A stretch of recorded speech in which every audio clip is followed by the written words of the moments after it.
Hello and welcome to Region 1. In this video, I'll be showing you how to download and install the Zoom app onto a mobile device. As an example, I'll be using an iPad, but the steps should be similar for iPhones, Android phones, or Android tablets. We'll begin by clicking on the App Store. If you're using an Android device, this will be called the Play Store. We'll want to search up Zoom, and once we find it, we'll want to download and wait for it to install. Once it's installed, we'll want to open it. From this screen, we can either sign up for a new Zoom account, sign in if we already have an account, or for the purpose of this video, I'll just be joining a meeting.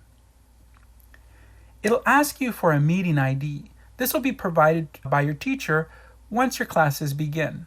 Once you've punched in your meeting ID, go ahead and click Join. Depending on your teacher security settings, you may be asked for a meeting code or password. Go ahead and enter that here. Once you've entered the password, or if you weren't asked for a password, you'll get to this screen. Zoom will ask you a series of questions of whether you will allow it to access some things, such as your camera or microphone.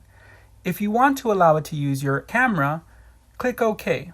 Remember, it's not necessary to access your webcam during classrooms. In fact, I'll join this classroom without video. It will also ask you if you will allow it to access your microphone. This is necessary to participate in class, so we'll click OK. Whether or not you want to receive notifications from Zoom is up to you. In this menu, it'll ask us how we want to interact with the audio. I'll go ahead and click Internet Audio. And there you have it. We've successfully joined Mr. Villa's classroom. Thank you very much for watching this video, and have a good day.